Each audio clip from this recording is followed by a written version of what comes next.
Hi friends, good morning friends. இன்னைக்கு நான் உருண்டை குழம்பு வைக்கலாம்னு சொல்லிட்டு ரெடி பண்ணிட்டேன். கடலைப்பருப்பு வந்து நான் 1 ஹவருக்கு முன்னாடியே நான் ஊற வச்சு எடுத்துட்டேன். அதை நான் மிக்சியில் கிரைண்ட் பண்ணும் போது கொஞ்சமாக இஞ்சியும் பூண்டும் கொஞ்சம் போட்டு உப்பு கொஞ்சம் போட்டு நான் அரைச்சி வச்சுட்டேன். விழுதா அரைச்சி வச்சுட்டு அது கூடவே நம்ம வெங்காயம், பச்சை மிளகா, கொத்தமல்லி, கருவேப்பிலை எல்லாமே போட்டுட்டு எண்ணெய் கொஞ்சம் கடாயில் ஊற்றிட்டு கொஞ்சம் நான் வதக்கி வச்சுக்கிறேன். நம்ம ஆவிரியில் வச்சுட்டு செஞ்சால் கூட நல்லாயிருக்கும். ஆனால் நம்ம வதக்கி உடனடியாக செய்யறதுக்கு வதக்கிட்டு நம்ம அப்படியே உருண்டை பிடிச்சி வச்சுக்கலாம். இப்போ நான் வதக்கிட்டேன்.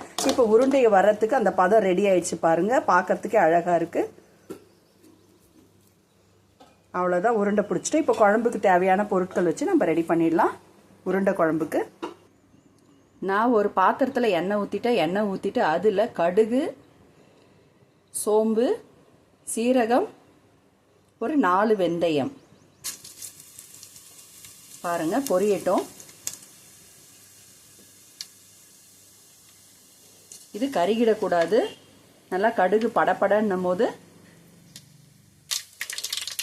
இப்போ நம்ம கருவேப்பிலையை ஆட் பண்ணிக்கலாம். இதை கூடவே நான் சின்னதாக அரிஞ்சு வச்சுருக்கேன் வெங்காயம் ஆட் பண்ணிக்கிறேன். இது நல்லா வதங்கட்டும். இது கூடவே நான் தக்காளி ஆட் பண்ணிக்கிறேன்.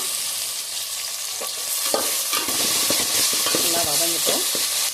இப்போ நான் மிக்ஸி ஜாரில் வந்து நான் 2-3 பீஸ் தேங்காய் பல் போட்டுக்கிறேன் பாருங்கள்.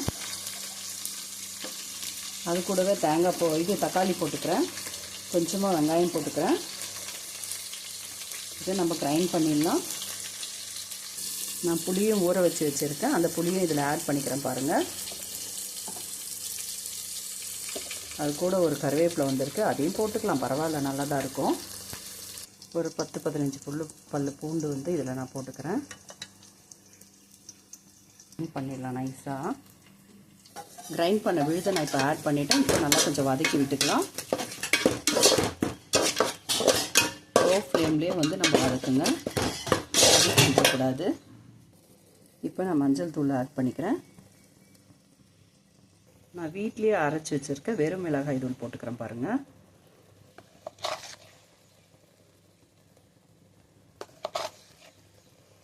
காரம் நான் 2 ஸ்பூன் சின்ன ஸ்பூன் தான் போட்டிருக்கேன் பாருங்கள்.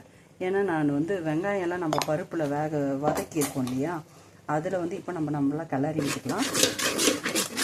அதில் நான் பச்சை மிளகாய் ஆட் பண்ணியிருக்கிறதுனால அதுக்கு காரம் இருக்கும். இது குழம்புக்கு மட்டும்தான் இந்த காரம் தேவை.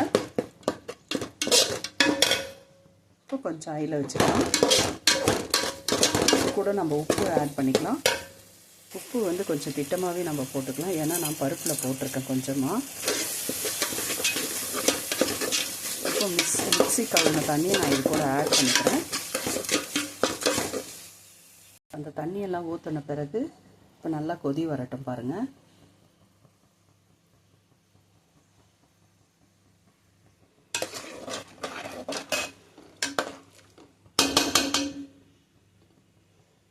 நல்லா வாசனை வருது பாருங்கள்.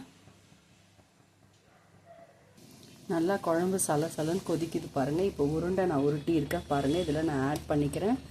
மெதுவாக போட்டுக்கோங்க உருண்டையை. இதுலேயே அப்படியே பொறுமையாக வேகட்டும்.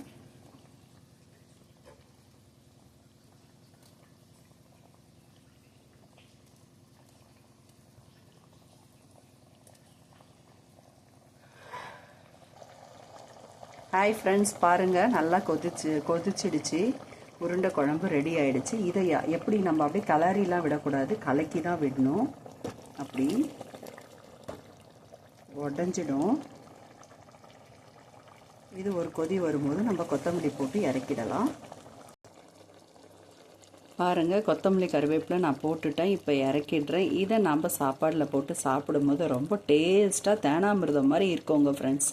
அப்புறம் இட்லிக்கு, தோசைக்கு, இடியாப்பத்துக்கு, இதுக்கு எல்லாமே ரொம்ப நல்லாயிருக்கும் ஃப்ரெண்ட்ஸ். சூப்பராக இருக்கும் ஃப்ரெண்ட்ஸ். கலக்கி மட்டும் விடாதீங்க, அப்படியே தட்டு போட்டு மூடிட்டு மத்தியானம் சாப்பிடும் போது அப்படியே சர்வ் பண்ணுங்க. சூப்பராக இருக்கும், எக்ஸலண்ட்டாக இருக்கும் ஃப்ரெண்ட்ஸ். வாங்க ஃப்ரெண்ட்ஸ், என்ஜாய் பண்ணி சாப்பிட்லாம். Thank you, bye friends.